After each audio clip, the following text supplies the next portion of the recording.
Bien, seguimos en la asignatura Ecología Industrial. Damos la más cordial bienvenida a esta presentación, que es la segunda parte relacionada con el análisis de ciclo de vida, ACV.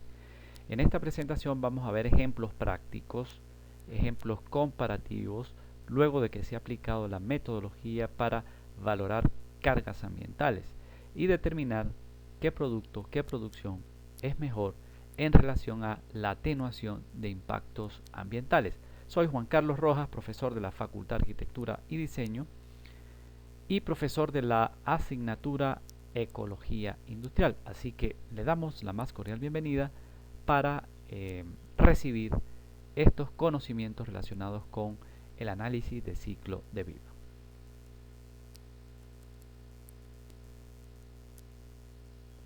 Ya vimos la definición de análisis de ciclo de vida en la parte número 1. Sin embargo, es importante volverlo a recordar. ¿Qué es un análisis de ciclo de vida? Es una herramienta que nos permite entonces valorar aspectos ambientales, caracterizar esas cargas ambientales y determinar los potenciales impactos a lo largo del ciclo de vida. Es decir, desde la cuna hasta la tumba o desde la cuna hasta la cuna. Cradle to cradle. Esto conlleva entonces a la valorización de impactos ambientales relacionados con la adquisición de la materia prima, producción, uso, tratamiento de los residuos y disposición final. Si llegamos hasta la tumba, si vamos más allá, entonces sería hasta cerrar el ciclo, es decir, convertir esos residuos y no llegar hasta la tumba y volverlos a transformar en materias primas. Entonces allí sería un análisis de ciclo de vida que va de la cuna a la cuna. En la actualidad hay más empresas, hay más organizaciones que vienen incursionando con mucha potencia en la aplicación de estas metodologías y sobre todo la utilización de herramientas que permitan determinar, evaluar las cargas ambientales. Una de esas empresas es Toyota. En su marca, en la mayoría de sus productos, están valorando impactos ambientales. Eso es plausible debido a que si queremos revertir cargas, y como lo decía Edwin Dafchevsky, 1 de cada 10.000 productos son pensados en el ambiente.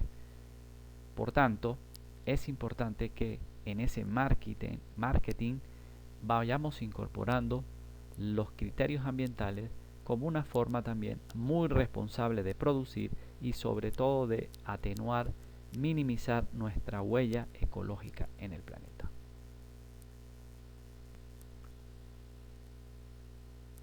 Huella de carbono, carbon footprint en inglés, es otra forma entonces, como lo hemos mencionado, de medir el impacto ambiental en relación a la huella de carbono. Por ejemplo, hay análisis de ciclo de vida enfocados exclusivamente en la huella de carbono. Cada vez más en este avance en minimizar, en mitigar los efectos del calentamiento global, se ha incursionado en análisis de ciclo de vida exclusivamente en huella de carbono. También hay análisis de ciclo de vida en uso del agua, por ejemplo, uso del terreno, uso del suelo, con lo cual pues es importante para en esas categorías reducir carga ambiental. Si vamos a analizar huella de carbono, es muy importante categorizar, tener la unidad funcional bastante clara y sobre todo las etapas en donde se va a consumir energía, en el procesamiento, transporte, eliminación del producto y si vamos a cerrar el ciclo completo en su conversión en materia prima. El dióxido de carbono, CO2, se produce como consecuencia de la combustión de la energía fósil.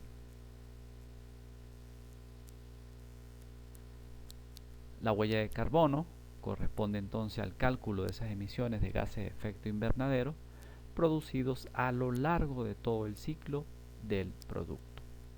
Por ejemplo, si vamos a fabricar una nevera, pues desde la extracción de los materiales, el transporte de esos materiales y conversión de materias primas, la manufactura del producto, el uso del producto y el desmantelamiento del producto. Es decir, una vez que cumplió su vida útil, volverlo a convertir en materiales o en materias primas. Y allí todos los consumos de energías son contabilizados en emisiones de CO2.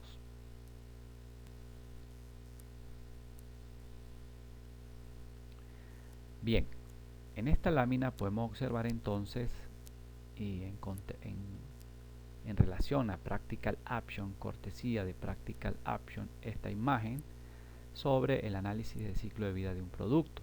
Entonces aquí podemos ver forma gráfica a qué se refiere ese análisis de ciclo de vida. Allí comienza, de acuerdo a las agujas de reloj, los materiales, la extracción, el procesamiento de esos materiales hasta obtener las materias primas con las cuales vamos a fabricar un producto. Luego la producción, distribución del producto, el marketing que se realiza para que ese producto llegue al consumidor final, el uso del producto y finalmente la disposición final. Si hasta aquí llega, entonces estaríamos haciendo un análisis de ciclo de vida que llegaría hasta la tumba, de la cuna hasta la tumba, y si vamos todavía un paso más allá, llegaríamos a convertirlos en materiales para tener un análisis de ciclo de vida más profundo, que sería de la cuna a la cuna. Bien, según este análisis en los materiales, en esa primera parte del ciclo, nos podemos preguntar lo siguiente: ¿qué materiales fueron utilizados para hacer el producto? ¿Qué impacto tienen los materiales en el ambiente durante la extracción? Si conseguimos las respuestas a ese elemento en esta parte del ciclo, podemos entonces ayudar en que este análisis de ciclo de vida sea más robusto.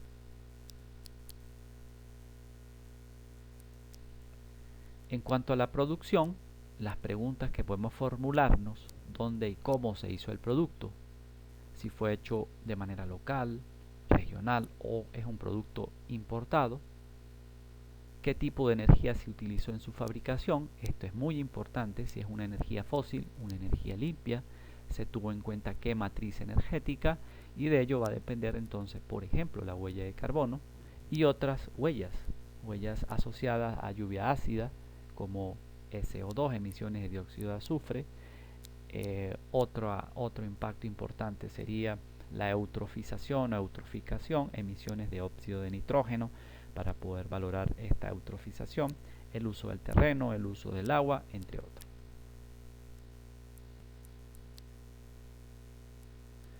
En la distribución podemos preguntarnos cómo se distribuyó el producto durante su ciclo de vida, qué cadenas fueron utilizadas, y entonces ahí es muy importante establecer toda la línea de distribución, toda esa cadena que se ha involucrado para poder o se va a involucrar para distribuir el producto. En el siguiente punto, en el marketing, cómo fue vendido el producto. Si el producto se vende o se va a vender en tiendas físicas, se va a vender a través de internet. Entonces es muy importante tener en cuenta esos aspectos analizados en el marketing, cómo va a ser vendido el producto o cómo fue vendido ya una vez que se ejecutó. El siguiente punto del ciclo, estamos hablando entonces en el uso, cómo se usa el producto. Esas son las preguntas que podemos formular.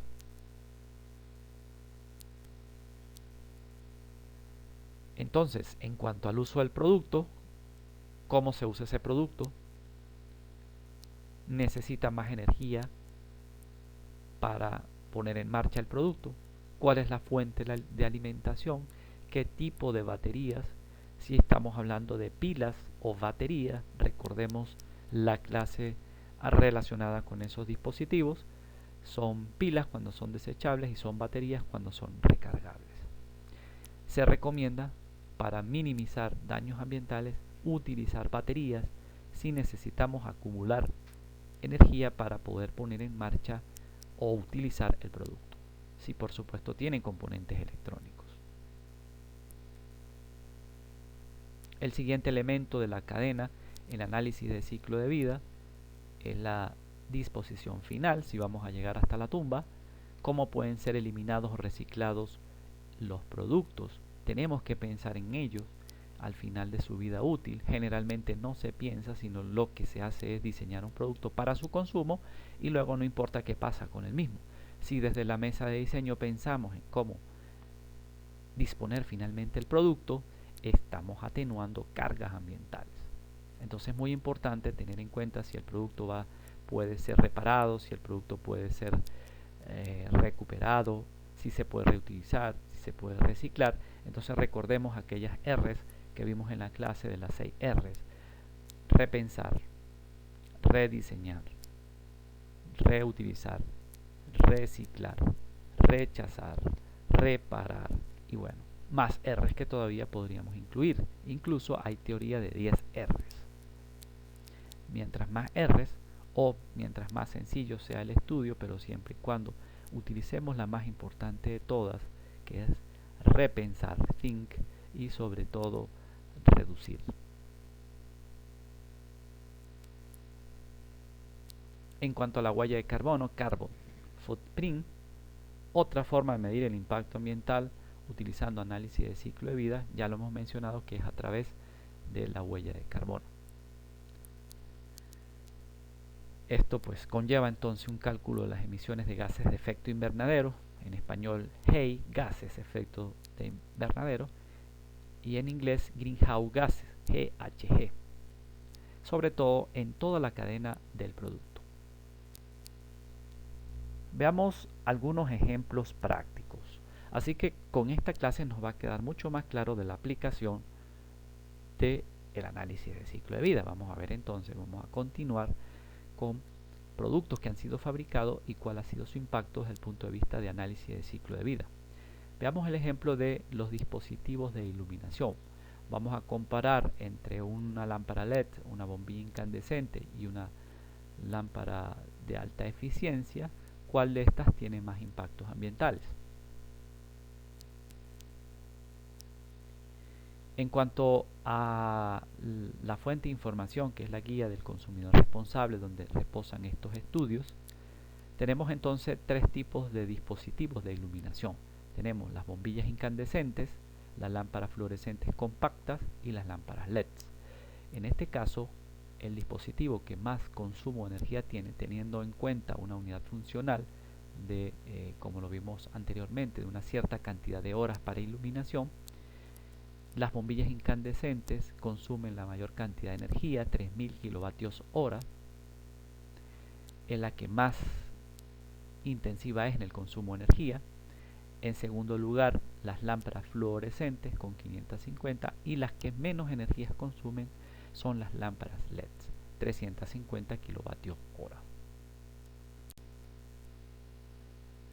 Siguiendo en este mismo ejemplo, en los dispositivos de iluminación, vamos ahora a contabilizar las emisiones de CO2 equivalente. Recordemos que emisiones de CO2 equivalente es el cóctel de emisiones: CO2, metano, que es CH4, óxido nitroso, N2O. En cuanto a los dispositivos que más emisiones de CO2 generan, evidentemente son las bombillas incandescentes, ya que consumen la mayor cantidad de energía. Estamos hablando que para la unidad funcional son 1813 kilogramos de CO2. Estamos hablando de 1.8 toneladas de CO2 equivalente para el tiempo en funcionamiento en que estamos haciendo la comparación. En segundo lugar, lámparas fluorescentes, y en tercer lugar, lámparas LED. En el caso anterior entonces, ustedes pueden sacar sus conclusiones cuál sería el mejor dispositivo de iluminación. Evidentemente, no hay duda que frente a una lámpara, a una bombilla incandescente, a una lámpara fluorescente, lo mejor sería utilizar entonces lámparas LEDs, que consumen menos energía y menos emisiones de CO2 introducen al entorno. Ustedes podrían decir, pero es que la lámpara LED es más costosa. Si sacamos los costos operativos, si dividimos el costo de inversión en esa lámpara LED y lo dividimos entre el número de horas que ellas duran, Generalmente estamos hablando 15.000 horas, 18.000 horas, 20.000 horas, 25.000, 30.000, 35.000 horas. Cada vez son mucho más eficientes, y sobre todo si compramos o compran lámparas LED de alta densidad es que sus materiales son mucho más resistentes para que duren más horas. Estamos hablando entonces de que estamos llegando a esas cantidades de más de 20.000 horas de funcionamiento. Usted está comprando entonces una lámpara LED que le va a durar muchísimos años. Recordemos que si usted usa una lámpara LED por 10 horas diarias por 365 días, estamos hablando de unas 3.000 horas por año. Si la lámpara dura 30.000 horas, por ejemplo, entonces nos estaría durando mucho más de 8 años, 8 o 10 años por ahí. Vamos al siguiente ejemplo, el uso del papel. Uso del papel. Entonces la unidad funcional sería fabricar 1 tonelada de papel. En este caso, fabricar papel, estamos entonces teniendo en cuenta, y como ya lo vimos en la clase del papel, de dos fuentes, que sería papel virgen y papel reciclado.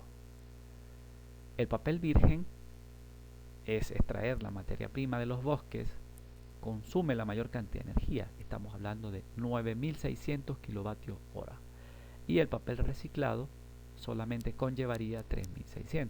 Estamos hablando de que hay un factor de 3.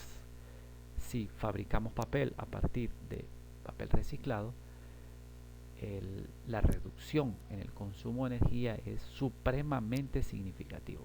Estamos hablando de un factor de 3.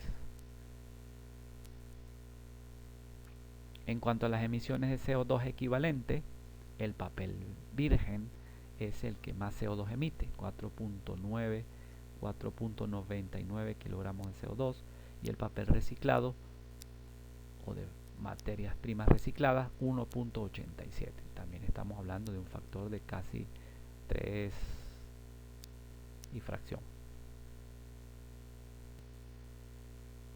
En cuanto al consumo de agua para fabricar papel, para fabricar la tonelada, el papel virgen se lleva la mayor cantidad de consumo de agua. Estamos hablando de 15 metros cúbicos o 15.000 litros. Y en el papel reciclado, unos 8.000 litros, 8 metros cúbicos. Mucho menos entonces impacto tiene en cuanto al uso del agua la fabricación de papel a partir de fuentes ya utilizadas, es decir, papel reciclado.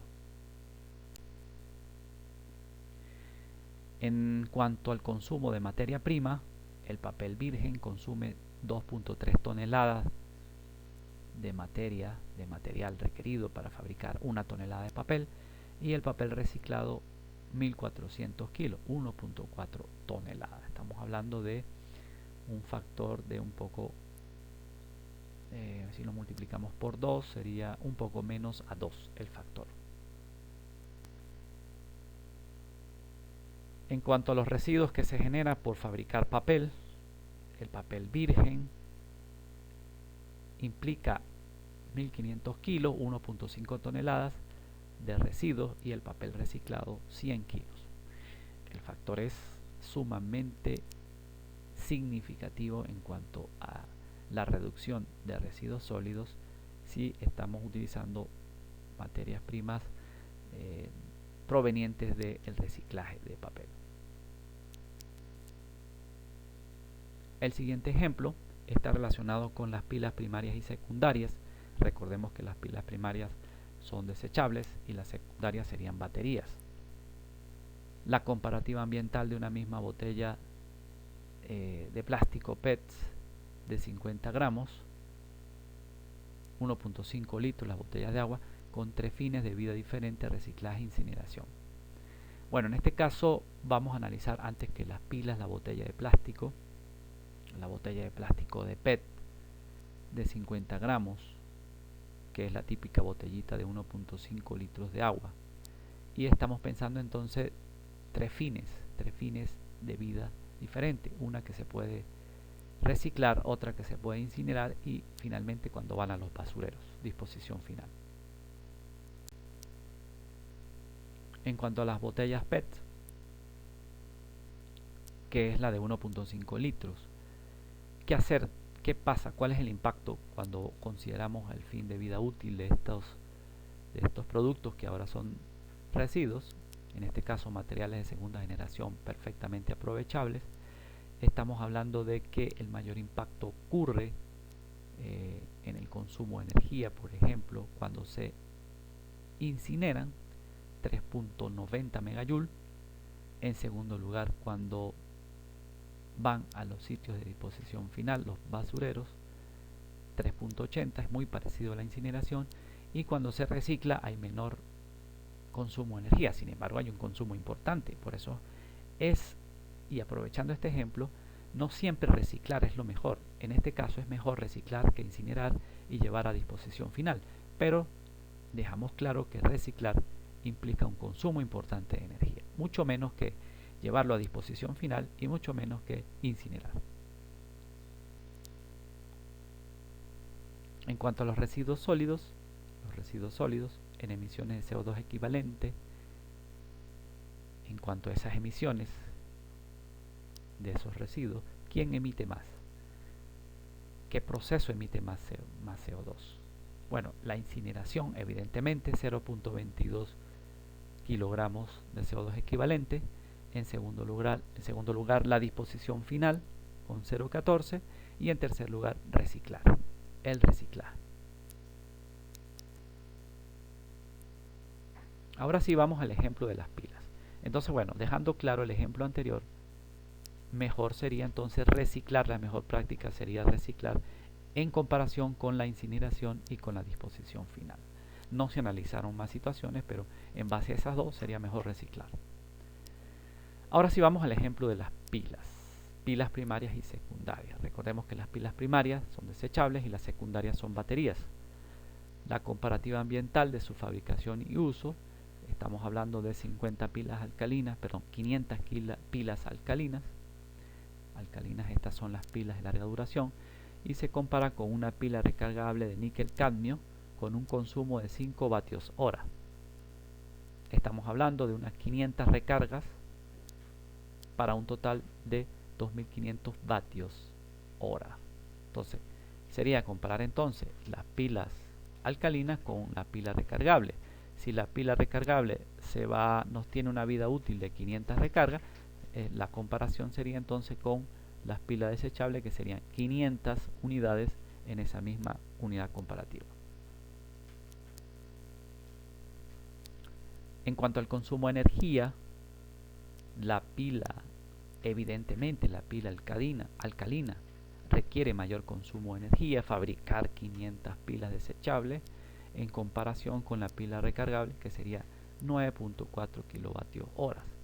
Desde este punto de vista, utilizar una pila recargable, una sola, en comparación con 500 desechables, el consumo de energía es altamente significativo, el ahorro que estaríamos implicando si utilizamos pilas recargables. Entonces el ahorro es evidente acá si utilizamos pilas recargables en comparación con las pilas desechables. O mejor dicho, utilizando el lenguaje técnico, sería mejor utilizar baterías que pilas. En cuanto a las emisiones de CO2 equivalente, no hay duda entonces que la pila alcalina, fabricar 500 pilas, conlleva mayor consumo de energía.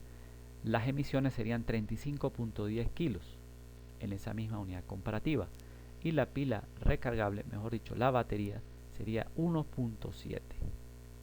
El factor de reducción es supremamente significativo al utilizar baterías.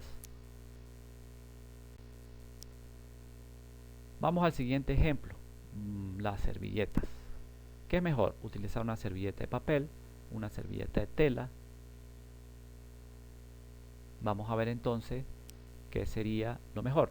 La comparativa ambiental está relacionada con 500 servilletas de papel virgen y reciclado. Estamos hablando de unas 300 servilletas por año durante 5 años. 300 por 5, 1500. Y una servilleta de algodón usada durante 5 años. Se supone entonces que la servilleta de algodón en esos 5 años se lava unas 30 veces por año.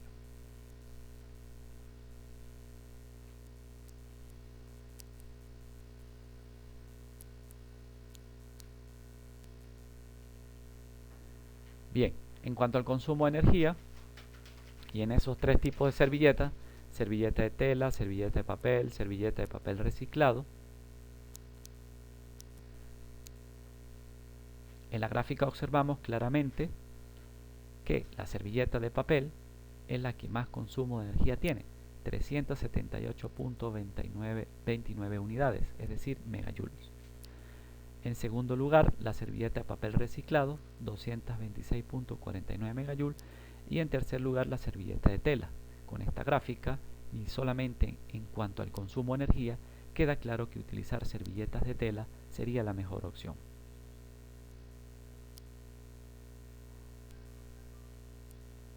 En cuanto a emisiones de CO2 equivalente, la servilleta de papel implica en la mayor carga ambiental, 34.20 unidades, kilos. La servilleta de papel reciclado, hecha a partir de material reciclado, 22.20, y la servilleta de tela, 0.20 unidades. Con más razón todavía, utilizar servilleta de tela sería un alivio para el planeta. Pero es importante presentar estas unidades para sensibilizar al consumidor sobre qué tipo de impacto ocasiona cuando utiliza un producto determinado.